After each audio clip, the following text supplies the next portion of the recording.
Oke guys, welcome back bersama saya host yang paling terkemuka, Zulkarnainsyah. Sebelum memulai POM pada malam ini, podcast Ojo Mundur, saya mengucapkan Assalamualaikum warahmatullahi wabarakatuh. Waalaikumsalam warahmatullahi wabarakatuh. Balik lagi bersama teman-teman saya yang tadi ada Mas Lukman seperti biasa, Mas Mustafa dan Mas Salman yang akan menemani perbincangan hangat. Nah, untuk kali ini materi ini agak menyerempet dengan materi episode sebelumnya, yaitu penegakan kebenaran akan selalu muncul. Nah, jadi di mana konsep tersebut hampir sama ya guys ya, seperti konsep amar ma'ruf nahi mungkar. Nah, langsung saja kita akan bertanya-tanya kepada ketiga teman saya ini tentang seputar penegakan kebenaran. Pertanyaan yang pertama, nah kan kita sudah tahu nih, teknologi informasi media sosial itu sudah berkembang pesat dan dapat digunakan untuk memerangi lah penyebaran informasi palsu yang bisa kita sebut hoax. Nah, itu sudah merajalela ya. Banyak di seperti aplikasi Instagram, TikTok dan lain-lain mempromosikan sebuah konten-konten yang tidak berbobot, konten-konten hoax. Nah, itu termasuk tantangan bagi seseorang yang ingin melakukan konsep amar ma'ruf atau menegakkan sebuah kebenaran di dalam media sosial. Nah, bagaimana sih apa sih cara yang akan Mas Mustafa lakukan untuk mempromosikan kebenaran, untuk mengalahkan sebuah berita-berita hoax di media sosial? Kalau untuk memerangi yang udah tersebarnya hoax di berita media sosial gitu, kayak Instagram, Facebook dan sebagainya, mungkin kayak kita kan nggak bisa ngomong langsung ke orang tersebut, misalnya karena kebanyakan kan di berita tuh random ya, banyak orangnya segala macam kan, dan kita nggak bisa nyamperin. Misalnya kayak Mas Salman gitu, Mas Salman buat berita itu kan kalau dekat kan kita bisa langsung nyamperin. Kalau media sosial kan itu bentuknya luas ya, segala macam. Jadi kita bisa memeranginya dengan cara kita membuat upload ke media sosial juga gitu, bentuk status atau apa. Jadi kita menulis berita yang benar gitu. Karena kan untuk suatu itu kan sebuah hoax itu kan kayak berita palsu. Jadi kita membuat berita yang benarnya gitu. Sesungguhnya berita yang benar tuh bukan seperti itu, tapi kita menaruhnya di media sosial seperti ini berita kebenarannya itu. Seperti itu misalnya, Mas. Oh, apa ada tambahan dari di antara kalian berdua? Mungkin ya tambah dikit.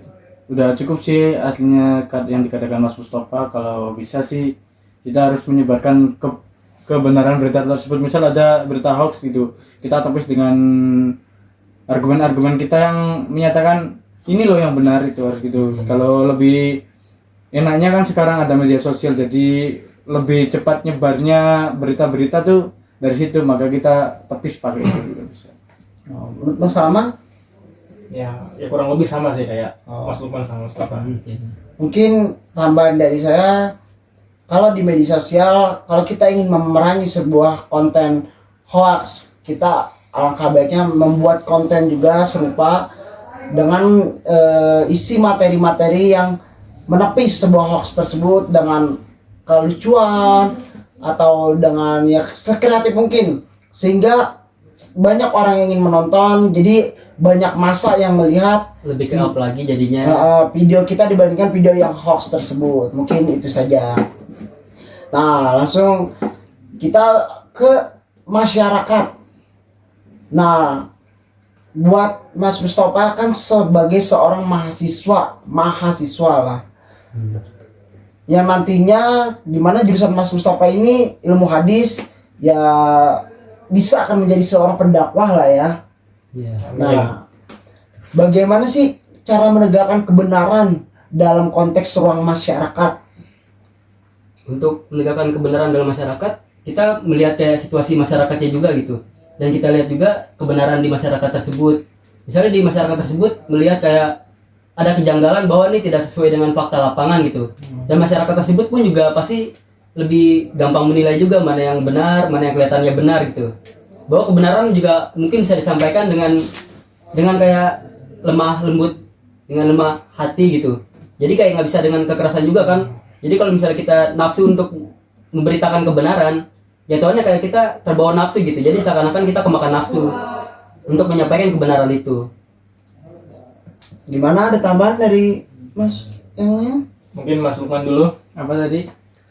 Cara menegakkan kebenaran Ya, dalam masyarakat. ruang masyarakat.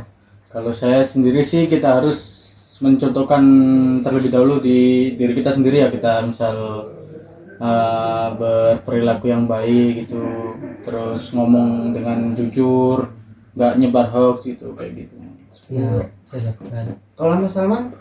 Ya kalau berbicara soal penegakan kebenaran ya, Iya, dalam masyarakat itu. Nah, itu. ya kembali ke omongannya Mas Lukman tadi, bahwasanya sebelum kita menegakkan kebenaran, kita kerjain dulu, Basic kita dulu gitu. kita jadi contoh dulu gitu loh. Iya.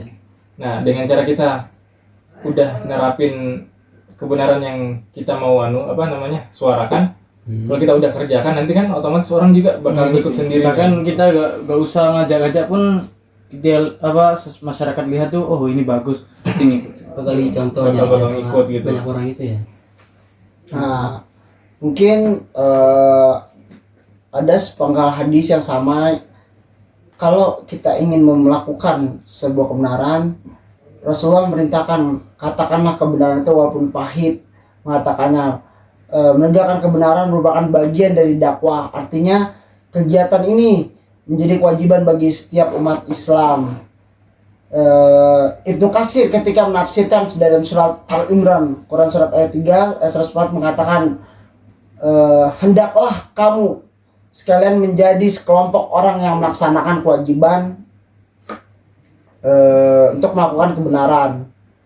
Nah, sekarang saya mungkin bawa sedikit kasus lah ya, biar seru lah. Jadi panjang gitu. ya, Sambil mendakwakan suatu kebenaran kepada masyarakat, gimana mungkin yang menonton juga ingin mengetahui apa itu kayak kebenaran itu seperti apa gitu. betul. Nah, kita ambil studi kasus di suatu negara ini ada loh. Saya ada negara namanya negara Konoha. Iya. Jadi negara Konoha ini tentang kebenaran ini mereka tuh sangat sangat acuh di sebuah instansi. Ibarat kata orang-orang yang selalu menegakkan kebenaran ini selalu ditekan, benar-benar tidak dikasih space sedikit pun atau ruang untuk menegakkan kebenaran. Jadi selalu dibonekain lah orang-orang yang pengen melakukan kebenaran ini. Nah, ini saya ambil perumpamaan dari mas-mas teman-teman saya ini. Bagaimana sih kalau misalnya Mas Mustafa kerja di sebuah instansi yang mana Mas Mustafa udah tahu seiring lama-kelamaan Mas Mustafa kerja ada sebuah perbuatan yang mana mereka ini tidak sukalah dengan orang-orang yang berbuat kebaikan. Jika ada orang melakukan kebaikan, maka mereka akan tekan, mereka akan jauhi, atau mereka akan bisa jadi Mas Mustafa dikeluarkan dari kerjaan biar tidak mengikut campuri urusan mereka. Nah, itu bagaimana cara Mas Mustafa menangani kasus tersebut, dan bagaimana Mas Mustafa itu untuk melakukan menegakkan kebenaran di instansi tersebut.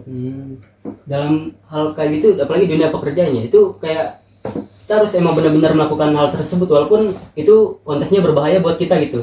Misalnya kita melakukan kebenaran di contoh tadi kasus misalnya kayak di kantor pekerja gitu kan, pasti kayak tetap harus ditegakkan kebenaran juga gitu. Misalnya mereka buat zoling gitu kepada salah satu karyawan atau karyawati gitu kan, kita nggak mungkin kayak diem aja gitu. Misalnya kayak di gudang lah gitu, di staf gudang gitu, atau ada pekerja-pekerja lain, jadi bosnya itu kayak menyuruh kepada anak buahnya untuk lembur padahal tidak sesuai jamnya gitu, dan itu pun tidak digaji, ada tidak tambahan uang kepada pekerja tersebut. Itu kan kayak zolim gitu kan, apalagi kita tidak menyuarakan hak itu, jadi kita kayak nggak adil gitu pada teman-teman kita sendiri kan. Kayak kita pun juga merasa tidak mendapat keadilan gitu.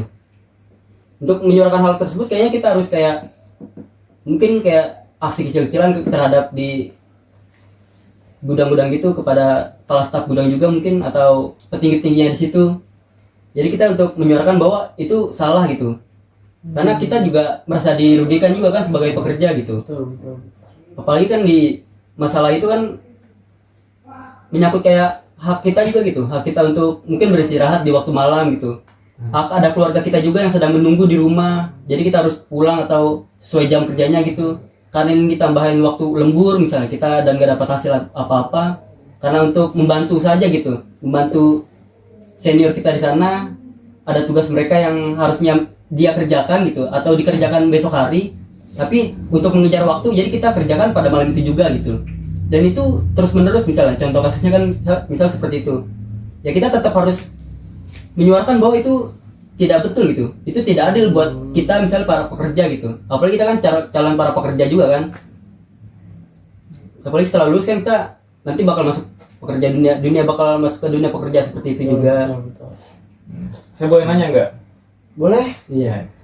Nah kan berbicara tentang apa namanya, menyuarakan kebenaran ya. Kebenaran tersebut. Nah misal kalau kita udah tahu itu salah gitu kan, terus kita mau menegakkan kebenaran, kita mau menyuarakan kebenaran, Iya. tapi kita tahu nih ujungnya, endingnya kalau kita nyuarain kita bakal rugi gitu loh, kita bakal rugi, entah kalau di perusahaan kita bakal dipecat gitu kan, Jadi, atau mungkin resiko tinggi. kalau di luar perusahaan mungkin kita bisa luka gitu kan, kena apa, disakiti fisiknya gitu kan.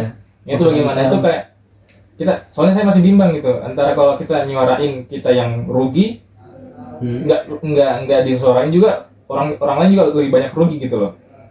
Jadi untuk kayak melihat suatu kebenaran aja gitu, karena kalau itu benar, selagi itu bisa benar gitu, apalagi itu kelihatannya benar, sebaiknya kita ya emang tetap melakukan kebenaran tersebut untuk menindak bahwa itu kita benar gitu.